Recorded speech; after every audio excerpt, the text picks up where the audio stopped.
In the backstage hallways of the Grand American Talent Arena, the lights always stayed bright, the crowd always stayed loud, and the dreams of millions floated in the air. But among these dreams walked a man who wasn't carrying a microphone or wearing a glittery costume. His name was Ethan Rivera, a 27-year-old janitor who worked quietly in the corners where no cameras pointed. While contestants practiced high notes and ran rehearsal steps, Ethan silently pushed his cleaning cart, wiping mirrors, sweeping glitter, and clearing trash that carried someone else's dream written on it. No one looked at him twice. To them, he was invisible. Yet behind his silence lived something powerful, an unspoken voice, a hidden story, and a dream he had buried long ago but never truly forgot. Every morning before the contestants arrived, Ethan would walk past the big stage curtains. He would stop for a second, just to look at the emptiness of the stage, and imagine what it would feel like to stand there under those lights. In those few moments, when no one was around, he allowed his voice to escape, softly, quietly, like a confession to the universe. His voice echoed beautifully in the empty hall, filling the cold air with surprising warmth. But the moment he heard footsteps or voices approaching, he instantly stopped and went back to sweeping floors, pretending he had never made a sound. Some of the other workers had heard him humming before, small, incomplete melodies, but no one paid attention. They assumed he was just like every other backstage staff member who tried to pass time. But if anyone had listened closely, they would have realized that Ethan's voice carried something different: depth, pain, hope, and raw talent strong enough to silence an entire stadium.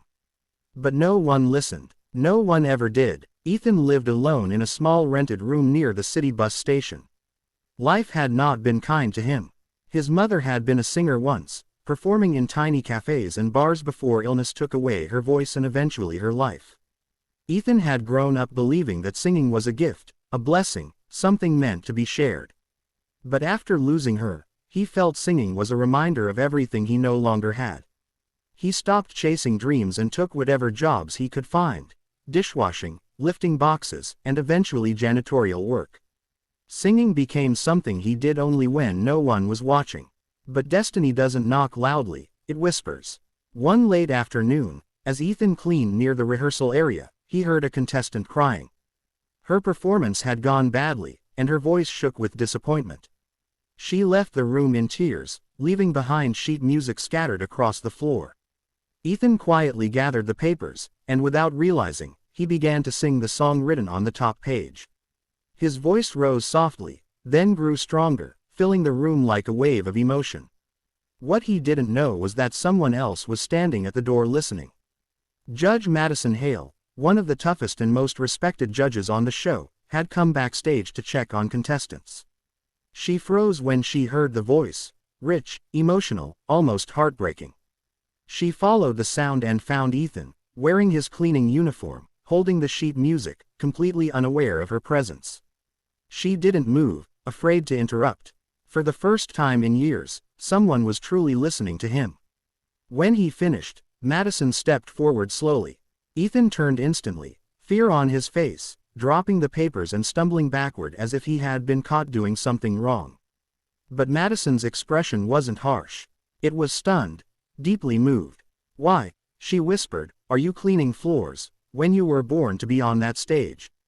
Ethan didn't know how to answer. His silence said more than words, and at that moment, without cameras, without audience, without lights, something changed in the air. A door that had always been closed had suddenly opened, just a crack, but enough to let hope in again. Madison Hale looked at him with eyes filled not with judgment, but something he hadn't seen in years: belief. Nobody had ever believed in him.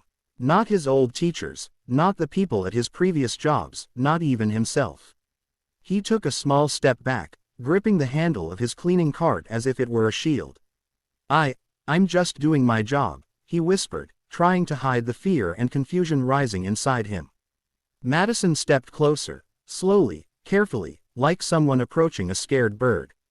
"What I heard was not just anything," she said softly. "You sing with your heart. That kind of voice comes once in a lifetime." Ethan shook his head, embarrassed, overwhelmed. "I'm not a performer. I've never been on a stage. I'm just me." His words were quiet, almost apologetic, as if he was sorry for existing. But Madison wasn't listening to his excuses, she was listening to his soul. "Ethan," she said, "tomorrow is the final day of auditions. I want you there. On that stage." Ethan's breath caught, his heartbeat echoed in his ears. He looked down at his uniform, at his worn shoes, at the calluses on his hands, proof of a life spent working, not dreaming. "I don't belong there," he muttered. "You belong exactly there," Madison insisted. "You just don't know it yet."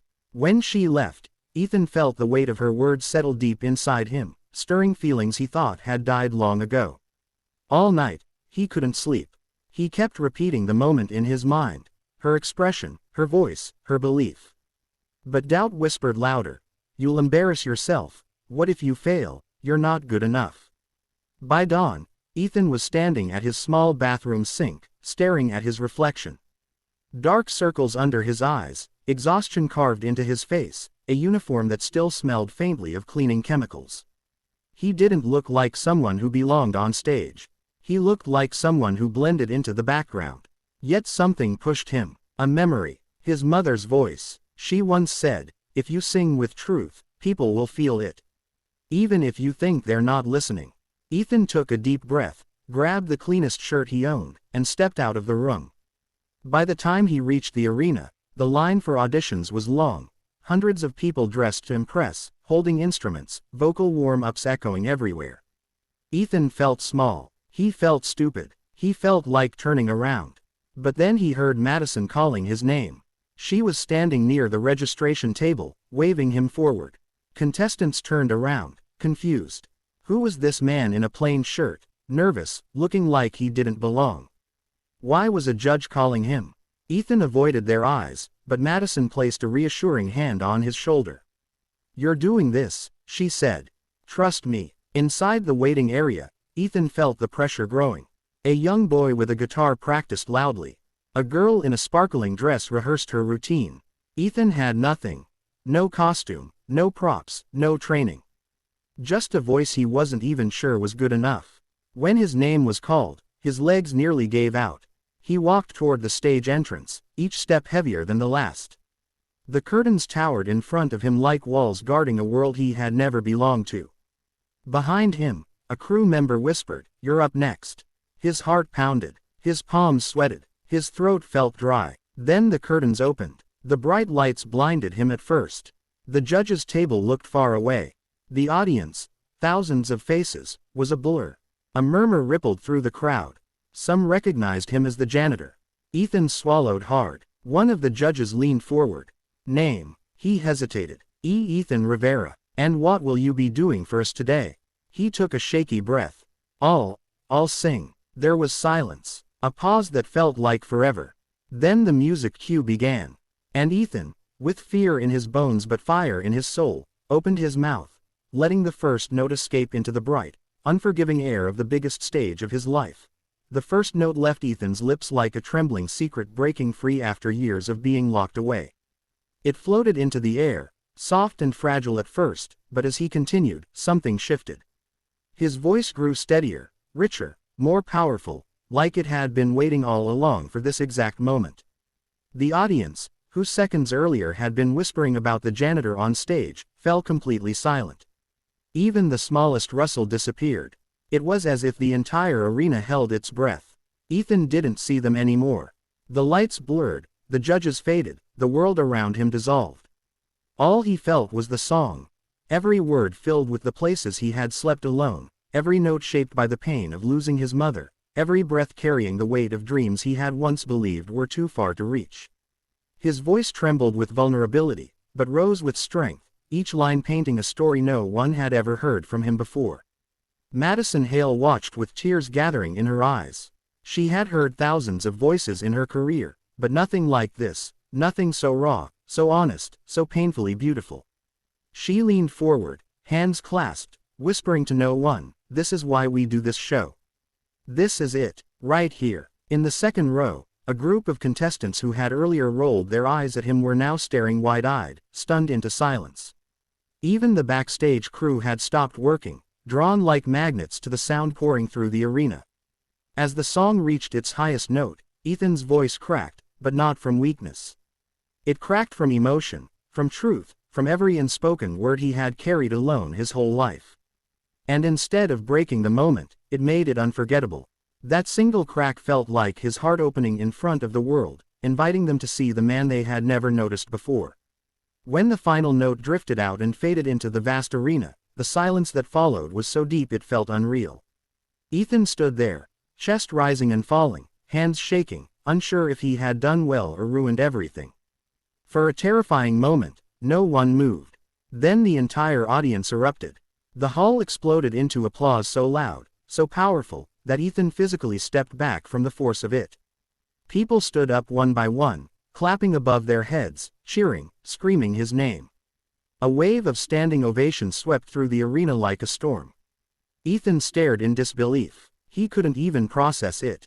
For a man who had spent years being invisible, this moment felt like sunlight for the first time. Judge Mason banged both hands on the table, laughing in pure amazement. Judge Clara wiped tears from her face.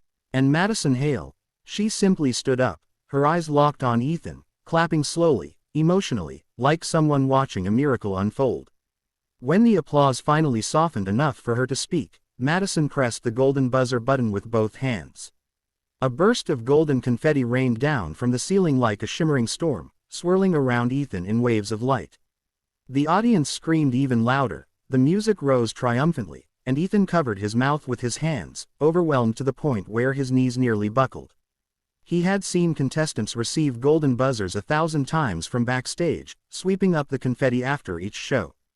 But today, it fell for him. Madison walked to the stage, stepping through the falling gold. When she reached him, she placed her hand on his shoulder, her voice shaking as she said, "You were never meant to be backstage. You were meant to be here. You were meant to be heard." Ethan's eyes filled with tears, his voice breaking as he whispered, "Thank you, for listening." The crowd roared again, and in that moment, covered in golden confetti, surrounded by the loudest applause of his life, standing on the stage he had once only dreamed of from a distance, Ethan Rivera finally understood that sometimes the most beautiful voices come from the quietest people, and sometimes, all they need is one chance to be heard.